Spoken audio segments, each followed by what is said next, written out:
Hi hello అందరికీ welcome back to our channel. నేను మీ మళ్ళీని. ఈరోజు సింపుల్ రెసిపీ అండి.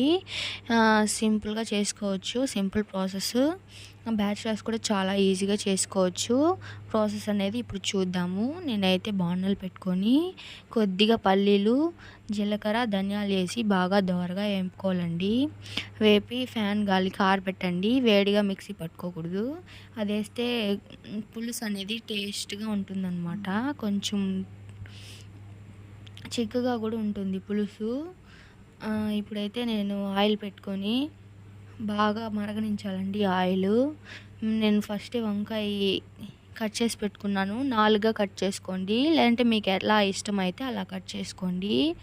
కట్ చేసి ఒకటండి, వంకాయలు మాత్రం ఉప్పు నీళ్ళలోనే ఉంచాలి నూనెలో వేసేదాకా, లేదంటే ఒకలా అయిపోతుంది కలరు.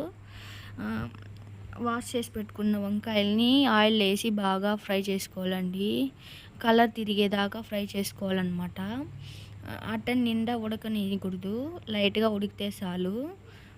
ఉడకనించి కలర్ వచ్చేదాకా కొంచెం పసుపు వేసి, సాల్ట్ కొద్దిగా లైట్గా మిరప్పొడి వేసి బాగా ఫ్రై చేసుకోవాలండి. అప్పుడే వంకాయకి అనేది కారము, ఉప్పు, పసుపు అనేది బాగా పడుతుందన్నమాట. ఇప్పుడైతే బాగా ఫ్రై చేసుకోవాలి. ఒకసారి బాగా మిక్స్ చేసుకోండి. లైట్గా మిక్స్ చేయండి. బలవంతంగా చేశారనుకోండి ఇరిగిపోతుందన్నమాట వంకాయలు. లైట్గా అలా వాడ్చాలన్నమాట. ఇప్పుడైతే బాగా వాడిన తర్వాత కారము, పసుపు, ఉప్పు బాగా పట్టిన తర్వాత వంకాయల్ని తనిగా ప్లేట్లో తీసుకునేయాలన్నమాట. తీసుకునేసి మళ్ళీ మనం ప్రాసెస్ చూడాలి. అదే చెప్పాం కదండి, ఆయిల్ అనేది బాగా కొంచెం హీట్ అయ్యేలాగా వదిలేయండి. అంతా వంకాయలనంతా తీసి ప్లేట్లో పెట్టుకునేసి తర్వాత టమాటో, ఆనియను, అల్లము, తెల్లగడ్డ వేసి పల్లీలు, అది ధనియాలు, జీలకర్ర వేపుకున్నాం కదండి, అది కూడా వేసి బాగా పేస్ట్ చేసి పెట్టుకోవాలన్నమాట. ఏమంటే ఆయిల్ పేస్ట్ చేసి పెట్టుకున్నాం కదా, దాన్ని అయితే ఇప్పుడు వేస్తున్నా. ఆయిల్లో బాగా ఒక 5 నిమిషాలు వదిలేయాలన్నమాట. పచ్చివాసన పోయేదాకా బాగా ఫ్రై చేసుకోవాలి. బాగా ఫ్రై అయిన తర్వాత కొంచెం నూనె పైనకి తేలేదాకా వదలాలన్నమాట. అప్పుడైతే కొంచెం బాగుంటుంది చూడడానికి.